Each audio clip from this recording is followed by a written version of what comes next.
Welcome to WonderWoman Wednesdays. Today we have a member of our own editorial team, and she is CEO of her own company, the Content Factory. Hers is a story which I truly admire of perseverance. Welcome, Ritika. Thank you so much, Mandeep, ma'am. Thank you, WiP, for having me here on this platform. Thank you once again from the bottom of my heart. The one thank you wouldn't have been enough for this time. You're most welcome. Ritika, when I look at your journey, I wanted to ask you, what did you want to be when you were a child? And how, when you grew to college, how did your dreams change? Ma'am, I was always a child who was very studious and, always getting good marks, a perfectionist. But to be fair, I was not always made like this. I think it was also because of a lot of weight issues that I had. So there were no extracurricular I really wanted to do. I wouldn't go out to play out in the evenings. I would have a lot of children who would, body shame me, tease me, and also I became this kind of a recluse, and I think at that point of time, child psychology wasn't even a thing. I mean, don't blame the parents for that because they didn't probably understand. And the whole society was such. I would have random strangers coming to me, sitting in a bus and telling me, why is this child overweight? Why do you feed her so much? So I'm eating a packet of chips. These are random strangers, not even like family. So I think that kind of put me into a shell. And the only thing that I could do was run to the library and go to books. And they were a huge source of strength and time pass for me at that point of time. So studies became a thing, and literature is something that I really started to enjoy. And I read all kinds. Thankfully for me, we were always posted. My dad was in the Air Force, so always posted in cities where libraries were easy access and books were never an issue. And much later, I think I realized that I wanted to be a writer and a journalist because I just love the kind of power a person would hold when they write with words. I mean, converting thoughts and, perspectives into words and making it relevant for other people to read was something very remarkable. I thought that writers and journalists do. So I wanted to do that. And then I think somewhere in college, the dream became a little bigger. And then I wanted to go to Oxford because that was the only university in the world. So I wanted to go and study English literature. I wanted to go and teach English literature. I had perspectives of my own. And I thought that, when I would read a poem or I would read a novel or I'd read something, I would have a completely different perspective as to why this was written and why, how we can perceive it in a different way. So that kind of gave me a lot of confidence that, I can do that. But unfortunately, things didn't pan out that way. And I am here today, still here, and Oxford is still a dream. So, but who knows? Never say never. Yes. We may just get a chance or an opportunity, or either of my children may just fulfill that through me. I really don't know. So, but fast forward, you have shared with me that you really moved on from being a homemaker one day into CEO of the Content Factory. Tell me about that journey. This is something very close to my heart, and I was never ambitious after I got married. I was very happy getting married. I mean, I wanted to do the play the ideal bahu and do things. And I was very happy. I mean, I wish I could go back and say that, no, my dreams were crushed and I didn't get to work or whatever. I think that never happened. I was very happy in the choice that I made too. And it was voluntary that I really didn't want to work. I think a year later after we were married, I remember we were all supposed to go for a trip to Manali. We were 3 couples and all of them were working. I was the only 6th person in the group who was not working.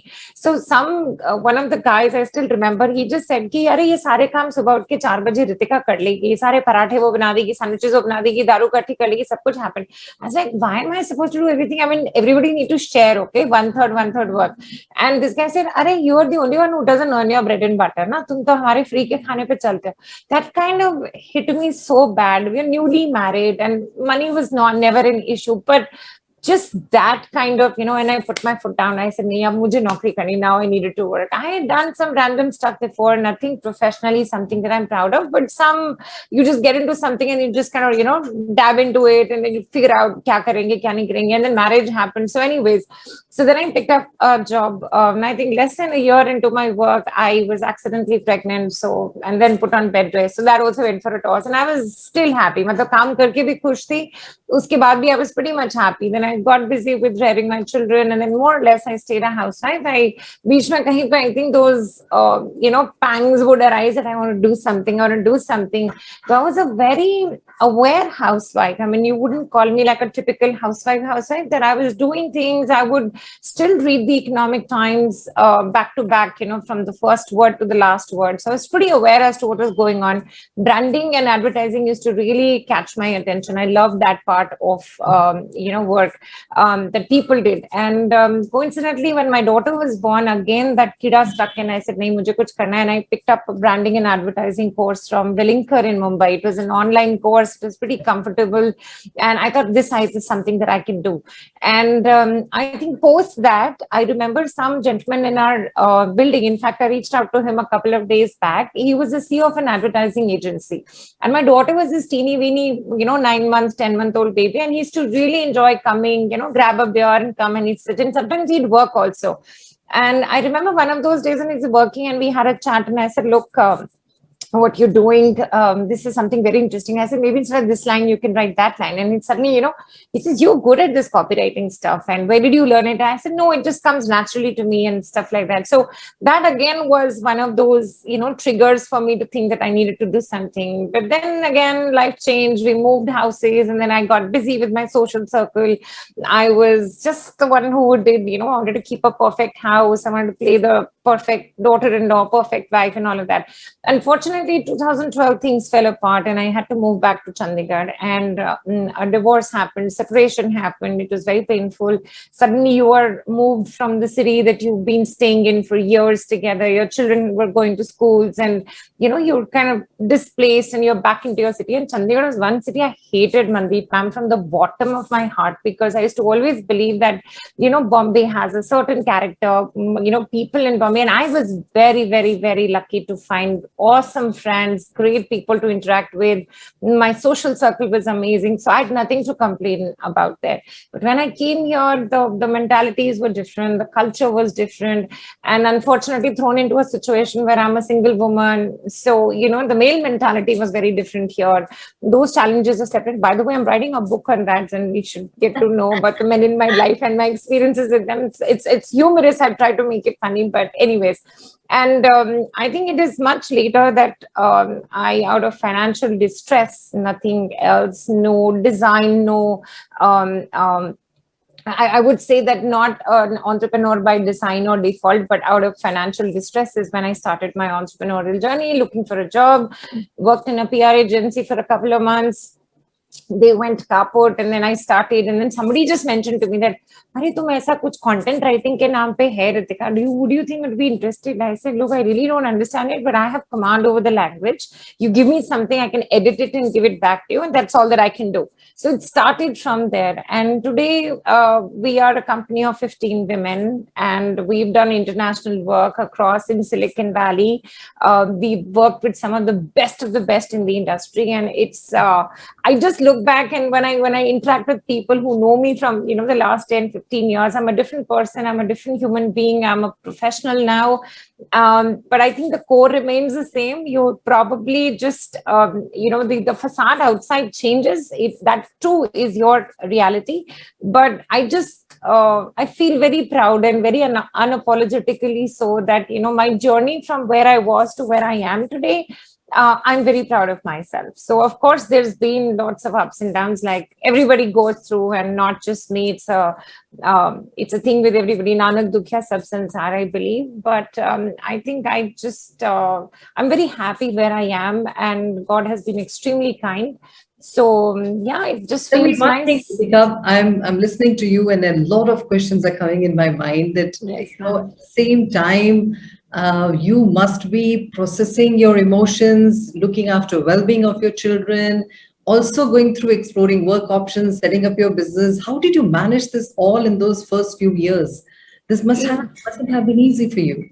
Ma'am, it was crazy. I mean, I lost a lot of friends because I suddenly went underground because I didn't have time to talk to, because they were, okay, to add on, there was one more layer, and that was the legal layer. So I was actually fighting court cases. So that would take up a very huge chunk of my time, and then actually stalled my growth. I'm sorry about that. That actually, do you want me to start again, ma'am? Nanki, I'm just starting again for this Okay. answer. Ma'am, do you want to ask the question or should I just go ahead? No, you go ahead. You go ahead with the answer. Okay. So, ma'am, that journey was very, very challenging because one more layer I'm going to add to this, apart from what you just saying, was the legal layer where I was actually fighting court cases. So that in fact stalled my emotional and my financial growth and my professional growth because a lot of mind space was required to be in that position. And that was again very challenging. And I'd like to talk about it much later. But what happened was that, you were financially challenged, you were emotionally challenged, you were socially challenged, and then suddenly you're in a different city with a completely different mindset. So it was definitely one of the most trying times. I always had a back problem. So then because of all the stress that I was going through, I was bedridden with a slip disc for almost 2 years at that point of time. So that also happened in between this journey. And I know people have had it tougher, but I'm just talking for myself that as an individual who's not used to being on their own. I mean, ma'am, there was a time you wouldn't believe when a simple download of a song on my laptop or my phone used to be like a technical thing. And I remember going rushing to 10 people in the house, ये please गाना download कर दो, ये इसमें डाल दो, मुझे gym में ये गाना सुनना है, ये करना है, वो करना है. So from a person who had no idea how the outside world functioned on ground level, I mean, you just know the pretty things, अच्छा ये advertising है, PR है, but you don't know what actually goes into actually living a life on your own. And I'd never been alone. I mean, after my father passed away in 1990, it's always been with mama, or, you never had to take decisions. I mean, there were times when I would just look like this and I said, okay, guys, I need to disconnect. I mean, there are just too many decisions happening all the time. So there's work, I think luckily for me, the kids turned out to be a huge blessing. They were completely sorted in terms of, they never gave me any trouble. There were no school issues. Both of them were doing well in their studies, well-behaved children. So that took a huge chunk of my issues away, because I think you get the kids right, at least in school level, you were pretty much okay. There's very little to complain about. But at the same time, I think work was looking up. And I used to figure out a way that, that I was one of those hands-on kind of mommies as to love. I bought a bigger car at that point of time just to make sure that, the carpool happens. And I was always a mother who wanted to say, I'll take the kids, whether it's 6 a.m. in the morning, whether it's a 5 a.m. or it's a 9 p.m. shoot for theater, or it is soccer or whatever, sardi, garmi, whatever, I'll make sure. So the kids would go carpooling in my car, 5-6 of us together. That used to be one of the most happiest moments for me during my day. And because younger children, so they couldn't be doing cabs, and I would be the one who would be shunting them. And I wanted my children to do, after the first 2 years when I was financially a little well off, I wanted to make sure that my children did each and every possible course, or whether it was theater, whether it was Q mats, whether it was soccer, any games, it was piano, guitar. I just went overboard with them, and when I was exhausted, they were exhausted. So at the end of the day, by 7 p.m., none of us had the energy to talk to anybody. It was like that. But and I used to, because work used to get a bit challenging, so what I used to do is make sure that I was sitting in the car taking calls, or used to carry my laptop. I got a 4G connection, so कहीं पे school के कहीं security guard के कमरे में घुस जाती थी, भैया आधा घंटा दे दो यहाँ पे वेटिंग करना. And I used to avoid a couple of parents, so that I didn't have to waste my time having an interaction with them, and just get my work out of the way. So, and in all this, I think the biggest blessing was also my mentor, whom I accidentally found.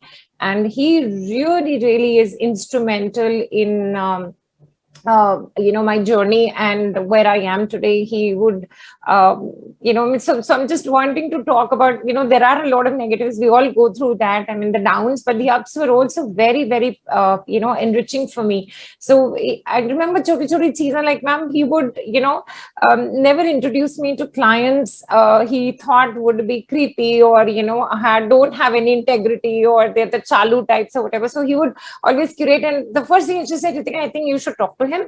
And he's a good guy and a lot of, ethical kind of a character. So you shouldn't have a problem dealing with him. So it wouldn't matter what I was doing for the client, but he made sure that, all of them were highly curated and sent by him. And initially, when we were setting up, now all my business worked from by word of mouth. So we really never advertised. So frankly, all my clients were very curated, highly curated, and they were sent to me in a package that, ये लो अब हमने भेजे, अब इसका आप deal कर लो. So Moving to hyperactivity from a different mode, and you shifted gears and you were managing on all fronts.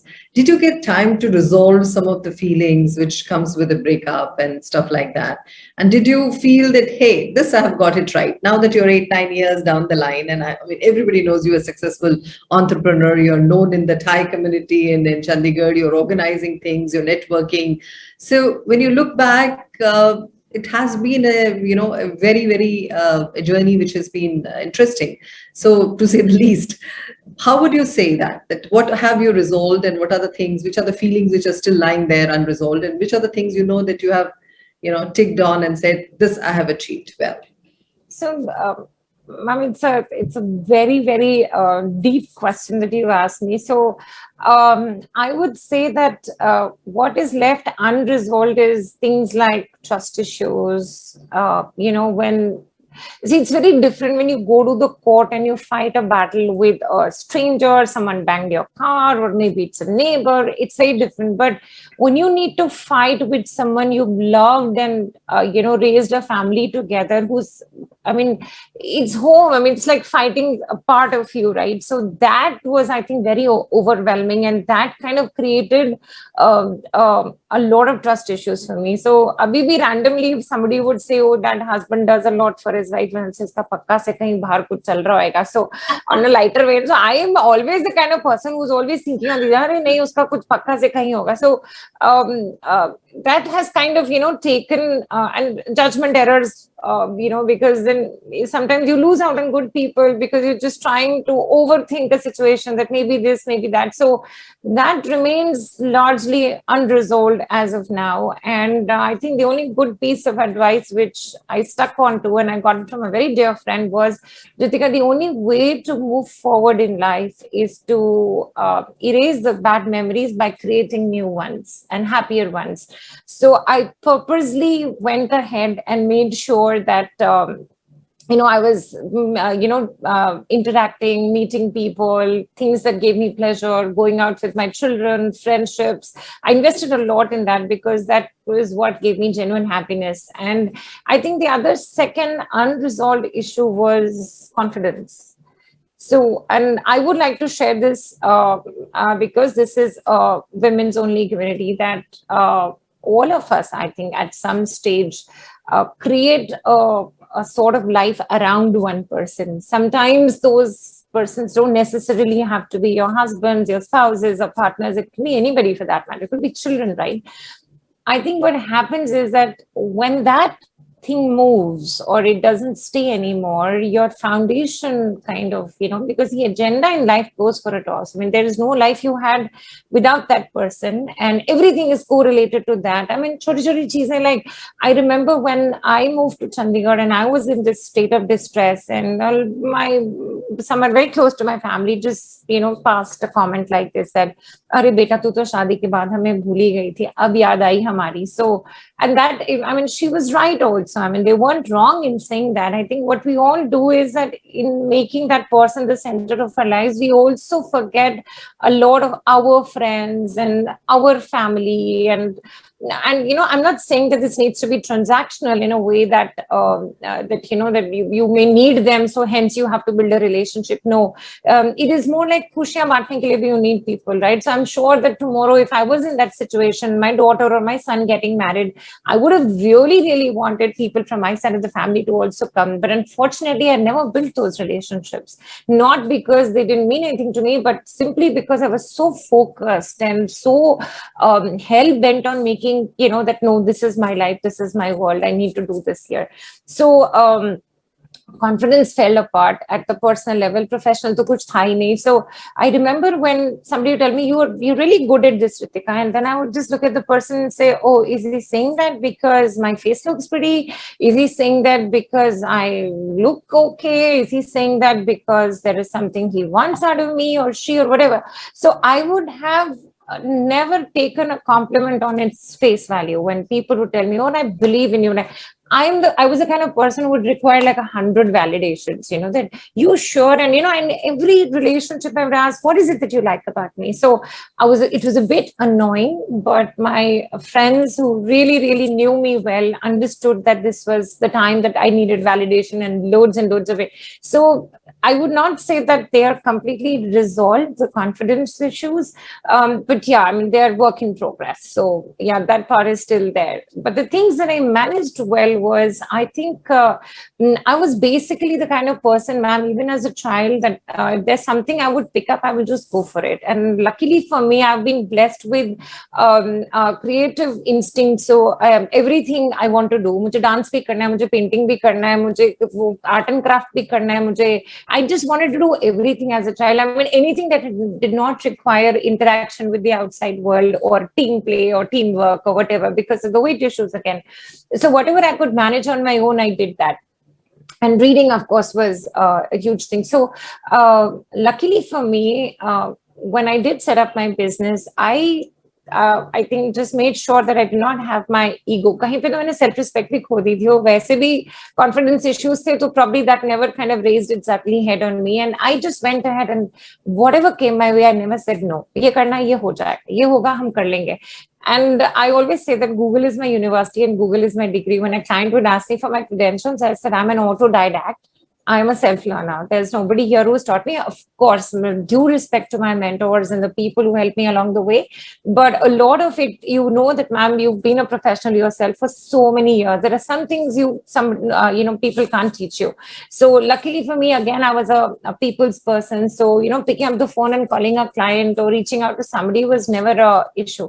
And I think the second thing which I did right, and though I did it a little later, was that when you are down and out, I think it's a very, very smart thing to reach out. I think a lot of us try to internalize, and the whole Indian system, the whole cultural ethos here is that brush it under the carpet, be positive, this too shall pass. While of course, but right now I'm like, dude, I'm dealing with this situation.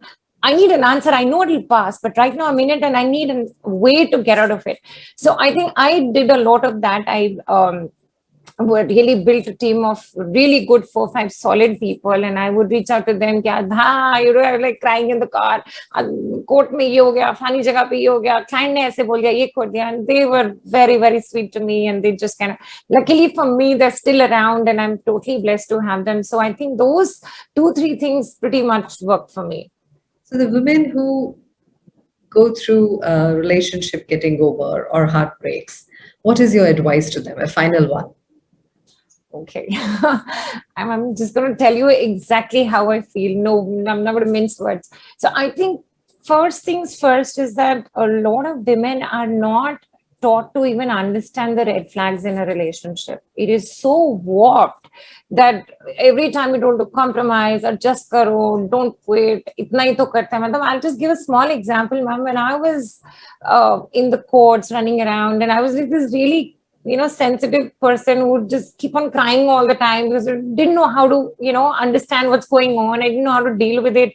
I remember this very young lawyer. He was my brother's friend, and I was at the court somewhere, and he said, "Ma'am, break hai, Didi, aa jao, I'll treat you to a cup of tea." So I'm bed game happy, and I was, aansu gir rahe the, and I was probably meeting for the first time.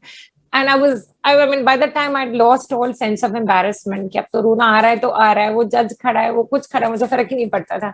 So he told me one thing. He says, दीदी एक चीज आपको बताऊं मैं. मैंने कहा हाँ. कहते दीदी इतने सारे लोगों के आगे रोने से अच्छा एक आदमी के आगे रो लेते आप.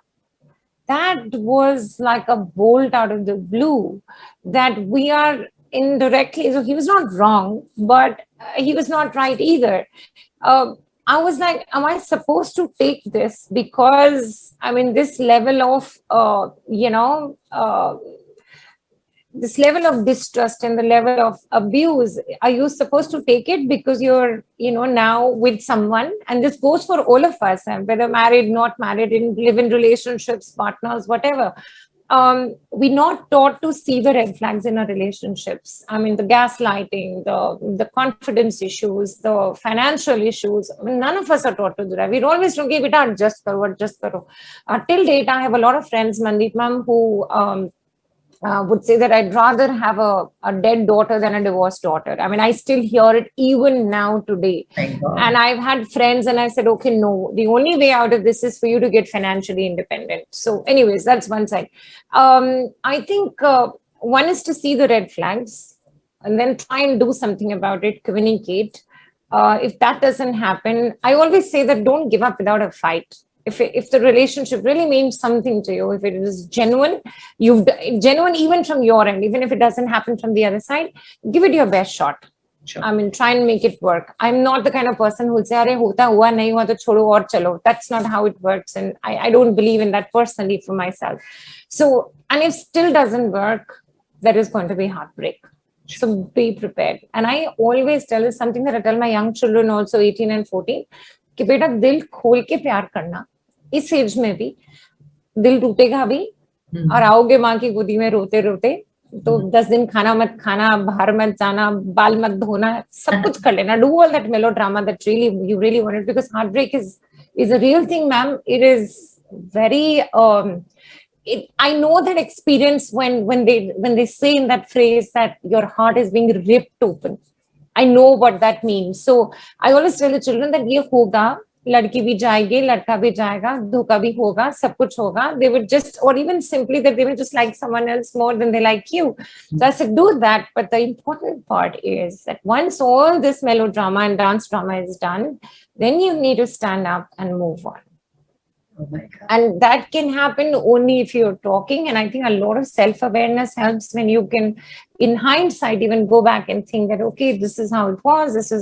And then I think you reach a stage when it doesn't become any more about the person, but more about the concept. I mean, things with so then the person takes a backseat and then it just becomes, it was my ex relationship. This is what I did right. This is what I did wrong. This is the kind of person I need to be with. And I think this is the only thing. I would still say that if I was to fall in love again, I would still do it with all my heart and soul. I mean, there's not the kind that is say, oh, no, I'm not going to, do this. I'm not going to, do this. I'm still going to do the things because that's me. That defines me as an individual. And yes, of course, I mean, it's stupid to say that, के लिए मैं 100% है but आप 1% भी करोगे तो चलेगा. I think that doesn't work in the real world. It's not sustainable. It may run for some time, but someday it will crack and just fall apart.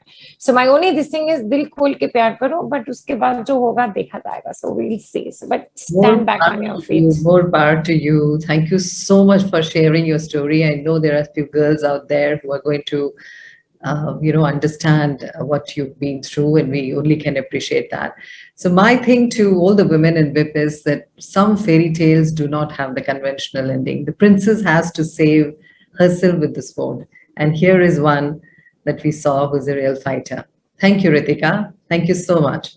Thank you so much, Mandeep ma'am, for giving me an opportunity to share my journey. I'm so overwhelmed today, and you reaching out and wanting to do this makes so much of a difference to my level of confidence. Thank you so much once again. Bye. Bye. Thank you, ma'am. Bye-bye.